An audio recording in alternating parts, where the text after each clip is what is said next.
विष्णू सूक्त. श्री सत्यनारायणाची पूजा पुरुष सूक्ताने केली तर अभिषेकाच्या वेळी हे सूक्त म्हणतात.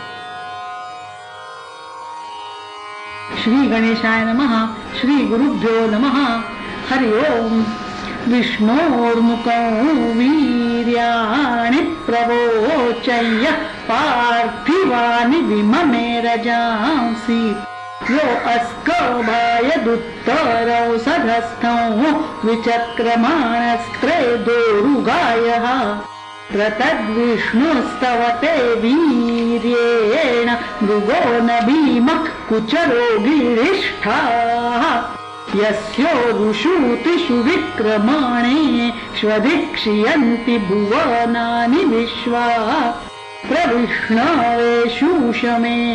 तुमन्म गिरिक्षित उरुगायाय वृष्णे य इदं दीर्घं प्रयतं सधस्थमेको विममे त्रिभिरित्पदेभिः यस्य त्रिपूर्णा मधुना पदान्यक्षीयमानास्वदया मदन्ति य ऊत्रिदातु पृथिवीमुदद्यामेको दाधार भुवनानि विश्वा तदस्य प्रियमभिपाथो अशान्नरो यत्र देवयवो मदन्ति उरुक्रमस्य सहि बन्धुरित्था विष्णो पदे परमे मध्व उत्साह तावां वास्तून्युष्मसि गमाद्यै यत्र गावो भूरि शृङ्गा अयासाः अत्र हत दूरुगायस्य वृष्णः परमं पदमवभाति भूरि प्रवह्मान्तमन्धसो धियायते महेशूराय विष्णवे चार्चता यासानूनि पर्वतानामदाभ्या महस्तस्थतुरर्वतेव साधुना क्लेशमित्था समरणौषिमीवतोरिन्द्रा विष्णुसुतपावामुरुष्यति यामर्त्याय प्रतिधीयमानमित्कुशानो रस्तुरसनामुरुष्यथा तायीं वर्धन्ति मय्यस्य पौंस्यन्निमातरा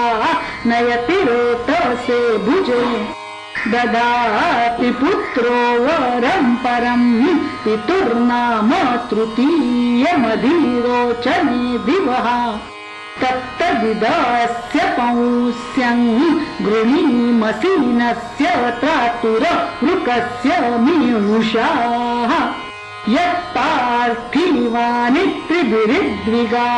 मभिरुरुग्रमीष्टोरुगायाय जीवसे द्वे इदस्य क्रमणे स्वर्दुषो भिख्याय मर्त्यो भुरण्यति तृतीयमस्य न किला ददर्शति वयश्चन पतयन्तः पतत्रिणाः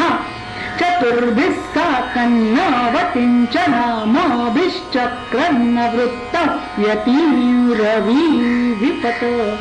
बृहच्छरीरो विनिमानरुक्व भिर्युवा कुमारः प्रत्येत्याहमम् भवामित्रो न शेव्यो घृतासुतिर्विभूतद्युम्न एव या पूसप्रथाः अदाते विष्णो विदुषा चिदर्भस्तोमो यज्ञश्चराद्यो हविष्मता यः पूर्व्याय वेदसे नवीयसे सुमज्जानये विष्णवे ददाशति यो जातमस्य महतो महिब्रवत्से दुश्रवो भिर्युज्यञ्चिदभ्यसत तमुस्तोतारः पूर्व्यै यथा विदरुतस्य गर्भं जनुषापि पर्तना आस्य जानन्तो नाम चिद्विभक्त नमस्ते विष्णु सुमतिं भजामहे तमस्य राजा वरुणस्तमश्विनः क्रतुम् सचन्तमारुतस्य वेदसः दादार दक्षमुक्तममार्विदं व्रजं च विष्णुः सखीमां अपोर्णुते आयो विवाय सचथाय दैव्य इन्द्राय विष्णु सुकृते सुकृत